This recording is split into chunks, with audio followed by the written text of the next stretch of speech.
So there's a bush here on the right hand bottom corner, which is behind this tree here, so it wants to be slightly bluer, and it's not really a solid colour. It's going to be showing a lot of the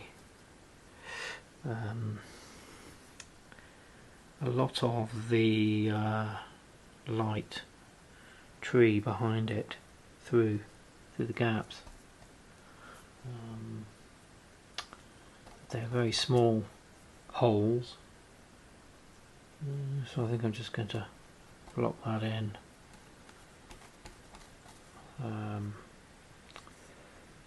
With my number 8 classic long flat Rosemary and Company paintbrush. So that's that little area. So even further back, I'm going to get more blue into it, and more white, so I can get a grey, a bluey grey that really is a long way back from the rest of this. Now I'm just seeing if there's any white available there. It's all gone hard, so I'll see if I can grab a bit with my palette knife before I add any more. It's been warm, and so the paint has dried. That's the problem with warmer days, the paint's going to dry very quickly, so I might have to start covering it with cling film. So I'm going to put that bush in there, so it's sort of going there, and it's, you know, a lot further back, so it's more bluey colour. So I'm just popping that in there, and it's pretty light there, and it's pretty light there, so it's behind those trees. It's that one there, isn't it? So it's a bit further away now that okay, well, I'm putting that in there, and that'll do for now. So I've got quite an interesting tree shape coming in. I've just noticed just here, just cutting across the trees, which is interesting because otherwise everything's just going up. So I'm going to try putting that in. Yeah, so I'm just going to mix some more white into this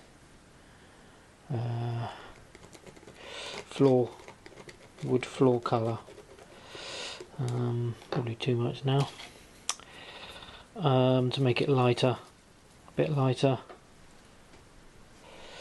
So yeah, I tend to mix colours, some of them that already exist, bring them in to the mix, and see.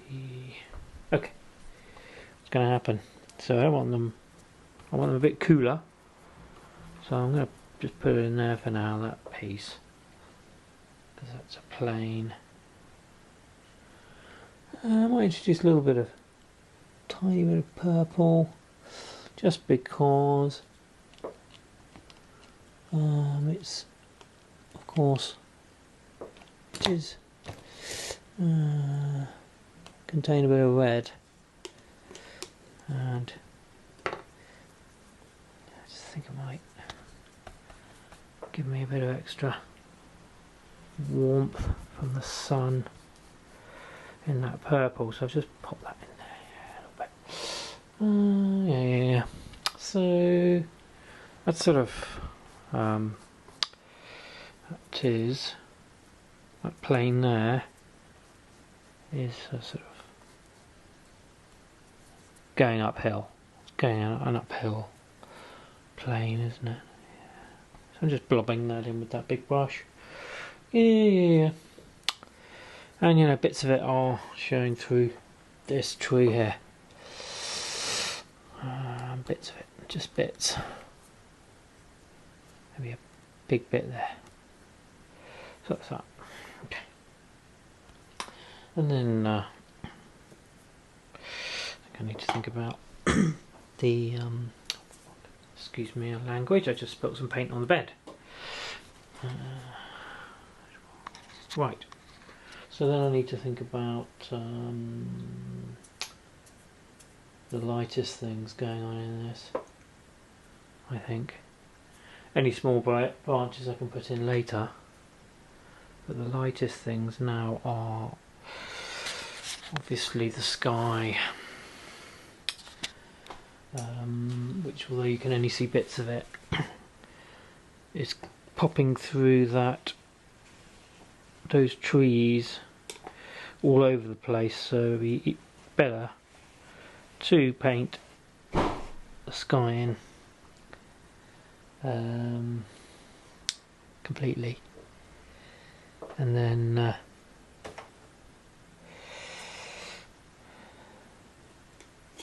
paint the leaves over the top, because then I can mix in, I can paint the tree leaves just with a pure yellow. It will pick up some of the blue in the sky and give me a slightly greeny yellow, which is the colour of fresh spring leaves on a tree. So pretty much wipes that brush. So let's just put a bit of liquid in with the white, and then I'm going to get a bit of cerulean blue in there. Yeah, so at the bottom here it's cerulean blue sky, which is the yellow, more yellowy version of the blue sky at the bottom. So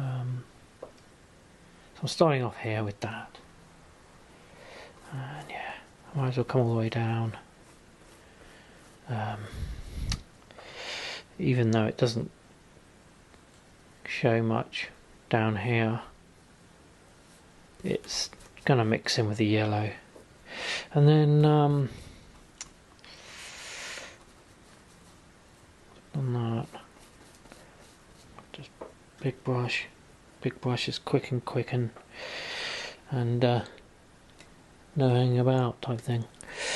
So I'm going to add in a bit of warm ultramarine, because it's getting warmer up there at the top. Here it's a lot warmer, and there's more red in the sky up there. So I'm popping that in there. It's gone a bit too much cerulean. I mean too much ultramarine. So I've put a bit more cerulean in and put a bit more white in, because it's really very light. Yes, something like that. I'm not worrying too much about it, because the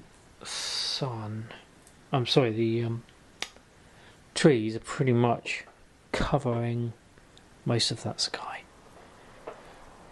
the canopy of the trees, so it's just little bits that are going to show through.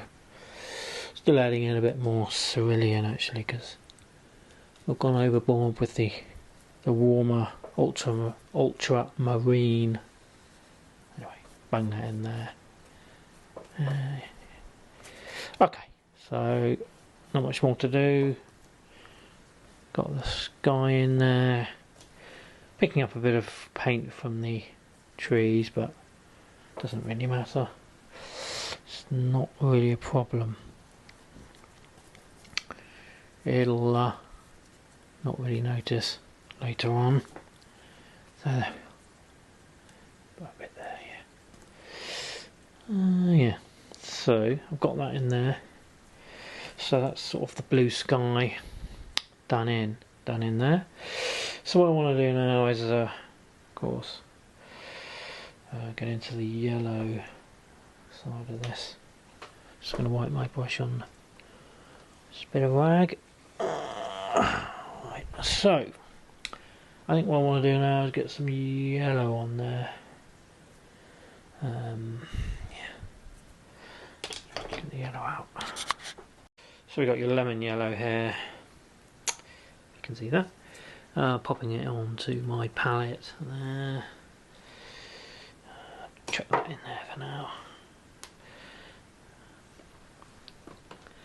Right, so get a blob of that, a big blob of that yellow, lemon yellow. I'm going to put it on here onto my palette. And what I might do is add some wax. I'm experimenting with wax here, because I think it might add a bit of texture. But I'm also going to chuck in some liquid. So this is all unexplored territory. I've never really used wax, but and I don't know if it mixes with liquid, but it's fun to find out. So what I'm going to do now is try and get these leaves in. So I think I need more white. I'm adding some white in there. Okay, so I've got blue there if I wanted to add it in to make it more green. However, I've got blue sky already up here, which will turn it immediately into green. However, I don't think it's going green enough, so I'm going to mix in the green and the blue together. So I get something like that, which is perfect, I think. So right back here it's pretty blue. There's a lot of blue in the leaves, so I'm putting it in there, quickly in there, because that's the furthest away. Yep, and that's the furthest bit over there, that's a long way away. And as it gets nearer, it's going to get more yellow. Okay, so pretty much popping in a bit more over there. Actually, that's far away too. So that's that bit. And then what I'm doing now is coming nearer.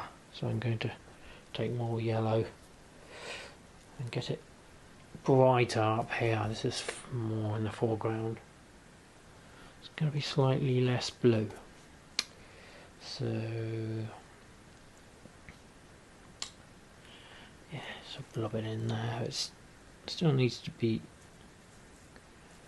a bit of blue in it because it's it's obviously green and not yellow, but so the nearer it gets, the warmer the yellow. So I'm adding some ultramarine to the yellow, so we get a warmer green right at the foreground. So varying amounts of ultramarine go in there, and we get a nice warm green, warmer green, should I say, as warm as green can be. Yeah. So we hope that the effect is that you feel like you've got some branches and leaves in the foreground and some in the background, but whether that works or not, you can't really tell until you're finished. But, I hope I've learnt enough to know now how this works. It seems to take a long time to learn it, as far as I'm concerned. So we've got layering of warm green and cool green, depending on how near and how far. So to make the near green even warmer, I can add a bit of purple. So that purple will warm it up even more and bring it further forward. So not much purple in there, it's just pretty much dry, but it's enough for me to purple up some foreground leaves. So there we are. There we are, a bit of purple. So yeah, I think yeah, more or less getting that effect that I want. So there's a piece that's going behind that tree there. Yeah. So what I have now got to do, and I will do with that purple, is mix it in to the foreground here. Sorry, all over the place with this camera. A bit of purple in the foreground to warm it up. Purple and red.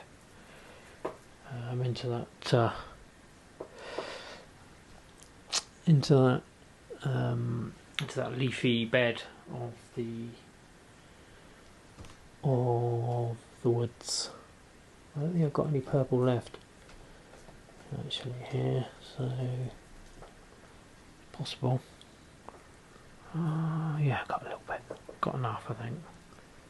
So I need purple on there because that's bringing it forward in that shadow. So it is a shadow, but it's a nearby shadow. So that's sort of doing that sort of thing. Patchy light is what I'm trying to achieve. Yeah, patchy light, patchy light. So, okay. So what I need to do really is stop using this brush, which is a bristly hog hair brush, and get something synthetic. So I've got a painting behind there, which is not really helping matters. So yes, I'm going to do that, and I'm going to move the painting behind. So what I'm doing now is using a synthetic soft brush, and yeah, I need to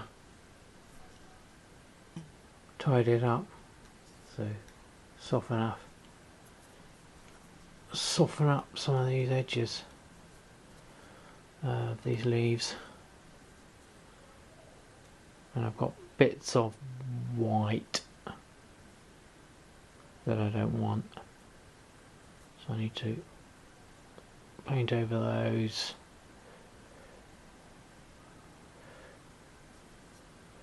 Just tidy it up really, and while I'm tidying it up, it's sort of finishing off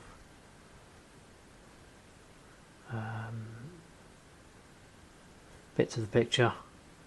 So bits of the getting in closer to the tree trunks, and here. So softening these edges like that.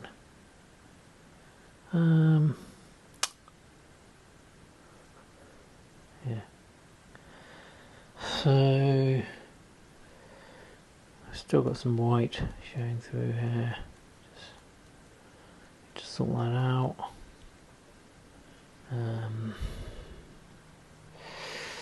Bits of blue showing through, but obviously not too much blue. So there's a bit of up there. There's a bit of green here, right here in the foreground, which is cutting right across the tree trunk. So that's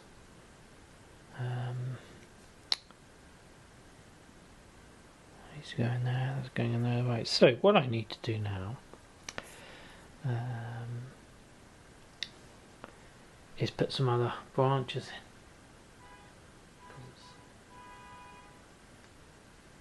Missing a lot of branches, so what I'm going to do is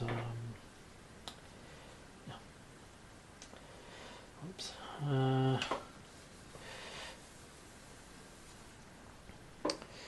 what I'm going to do is get a brush or maybe a palette knife actually.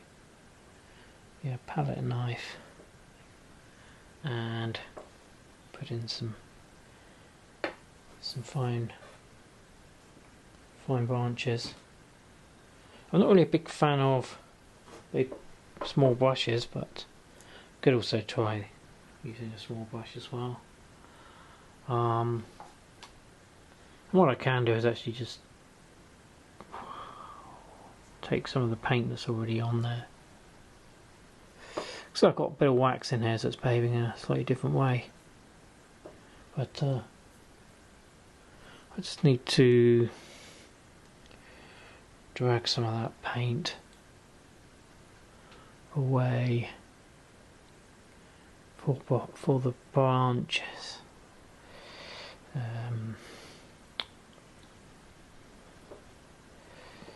So they need to look like they are from this tree, so obviously sometimes easier just to use the paint that's already on there.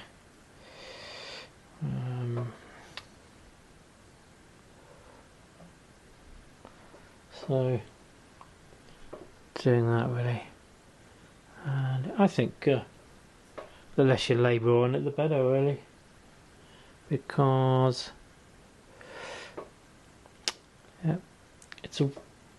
trees tend to be totally imperfect in shape, and in actual fact I think it's easier to achieve that by working fast as it is to labouring on it. There's no straight edges in a wood, so I'm not going to put any in there, of course. So this dark stuff, I'm going to call it borrowing. I'm going to borrow some of this to create a nice shadow across there to that tree, and there's a shadow there, so I'm going to borrow a bit of that paint. Yeah, so okay, a bit more bluey back there perhaps. Anyway, I'm not a fan of that little brush, to be honest. So the only thing is, it's quite good at getting faint. If I use a palette knife, it might be too solid, and the brush it sort of fades away as it runs out, which is quite good.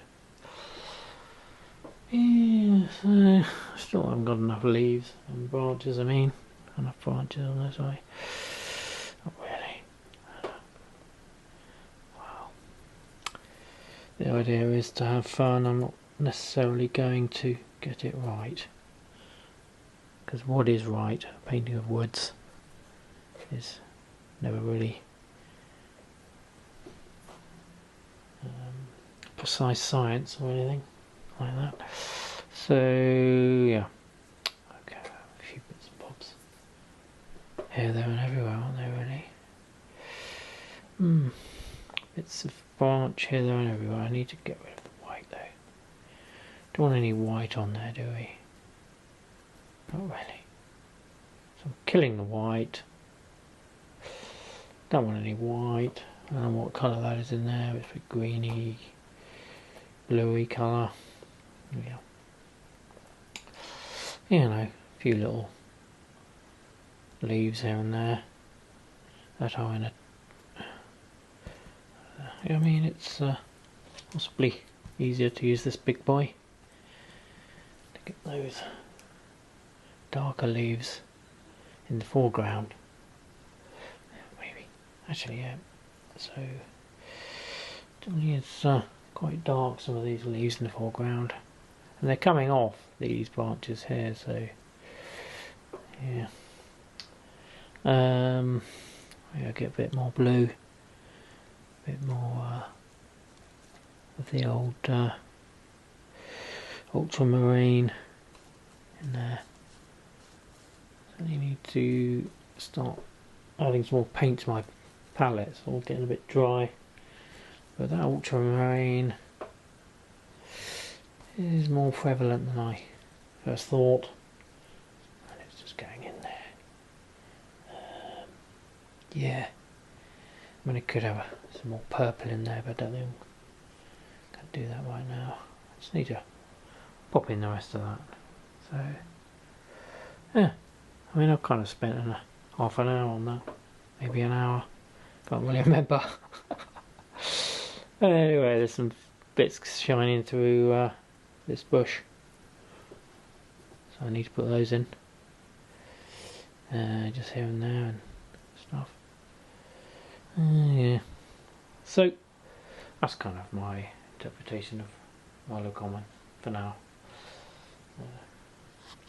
Thank you. Well, I hope you've enjoyed watching this, and my name's Richard Grinter.